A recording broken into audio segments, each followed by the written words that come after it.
Tadi kita sudah menghitung bahasan ini. Kemudian kita lakukan emisi saham baru dengan perhitungan tadi KE diperoleh D dividen dibagi dengan harga saham ditambah dengan pertumbuhan. Pertumbuhannya diperoleh dari yang ini tadi. Maka dari contoh di atas, maka dapat dilihat dividennya 5, kemudian harganya pada saat 2000 adalah 100. Maka dibagi peran perbagian ditambah dengan tingkat pertumbuhan. Pembagian ini ditambah dengan tingkat pertumbuhan yang dari sini. Diperoleh 65,3%. Kalau seandainya itu perusahaan tidak melakukan emisi saham baru. Tapi seandainya perusahaan mengeluarkan saham baru, maka ada biaya pengeluaran saham baru. Pengeluaran saham baru akan mengurangi perolehan harga saham, yaitu maka P dikurangi dengan pengeluaran saham baru di sini 10, F-nya adalah 10, biaya emisi saham baru. Maka diperoleh D dibagi dengan perolehan baru tadi ditambah dengan tingkat pertumbuhan di sini, diperoleh nih 5, dividennya perolehan dikurangi 10, kemudian ditambah tingkat pertumbuhan yang di sini, dapatlah 65,5%. Ini seandainya perusahaan mengeluarkan saham baru, ada biaya emisi saham baru atau flotation. Flotation itu biaya cost, flotation cost. Seandainya juga perusahaan tidak mengemisi saham baru dan tidak ada pertumbuhan, jadi perusahaan itu tidak mendapatkan saham baru, juga tidak ada pertumbuhan harga saham, tidak ada, maka diperoleh di sini D dibagi dengan P untuk mendapatkan KE.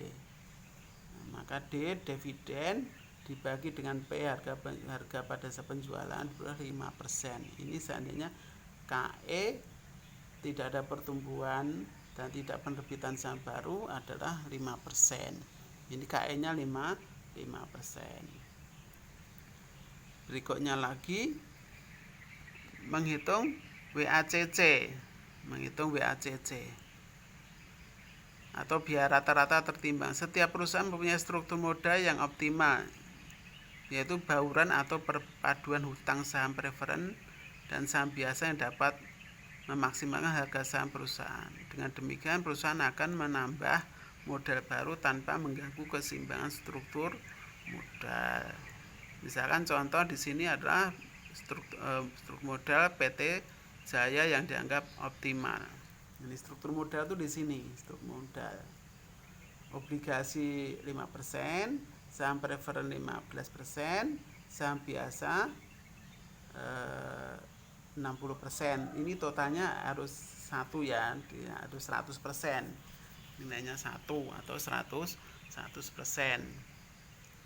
Nanti sekali lagi komposisi harus 100% penjualan. Ini seandainya sumber modalnya itu ada 3, obligasi, saham preferen, saham biasa. Bisa juga nanti saham preferennya nggak ada, berarti sumbernya modalnya hanya 2. Contohnya nanti hanya 2 ini, saham preferennya nggak ada, berarti nanti totalnya juga harus 100.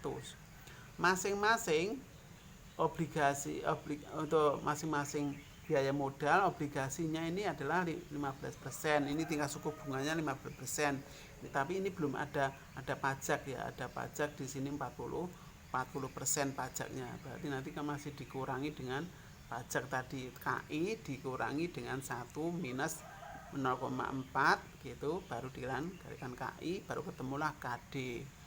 Nah, untuk saham preferen 10%, saham biasa 9%. Ini contoh yang tadi dapat angka-angka ini kan diperoleh dari perhitungan individu tadi. Biaya-biaya individu yang dibahas sebelumnya tadi. Tapi ini seandainya PT ini sudah menghitung semuanya tadi, ini sudah ada hitungan masing-masing individu ya, diperoleh seperti ini dengan komposisi seperti ini, biaya modal individunya seperti ini, tetapi di sini ini belum dikurangi dengan sekali lagi ini baru tingkat suku bunga, belum dikurangi dengan pajak.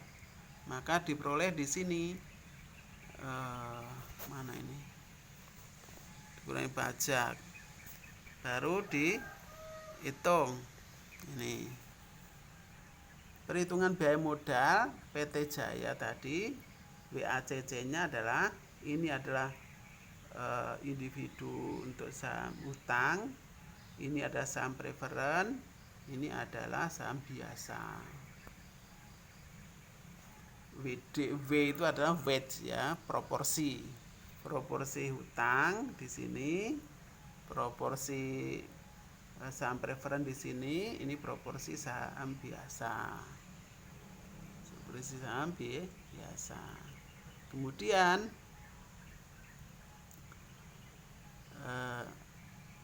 menghitung biaya individunya tadi diperoleh KD tingkat suku bunganya proporsinya 5%. Biaya modal ini harus dipertimbangkan dulu. Biaya modal itu tingkat suku bunganya 15%. Tapi belum ada pajak, pada pajaknya tadi 40%, maka dihitunglah KD di sini.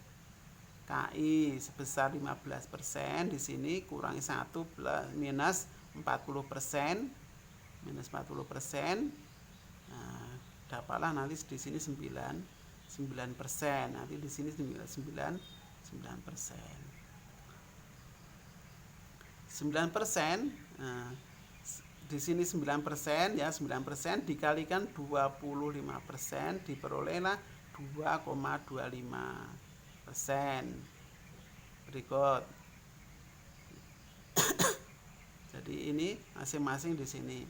Kemudian 15% proporsinya saham preferen 15% dikali dengan biaya modalnya tadi, dividen, biaya modal dari saham preferen individu 10. 15% kali 10 dapatlah di sini 1,5%. Ya. Berikutnya lagi saham biasa KS. KS itu saham biasa. Ya individunya tadi proporsinya 60, ya proporsi ini dari rumus ini ya. 60% dikalikan 9%. 60 kali 9 dapat 54. Nah, penjumlahan dari 3 ini tadi diperoleh 9,15%. Inilah ya 9,15% yang diperoleh dari WACC ini 9,15%. Artinya perusahaan PT Jaya tadi minimal dia harus memperoleh pengembalian, bisa menutup biaya modal tadi minimal 1,5 atau 9,15% biaya untuk menutup biaya modal. Artinya seluruh keuntungan tadi bisa menutup biaya modalnya perusahaan 1,915%. Ini harus dipertimbangkan oleh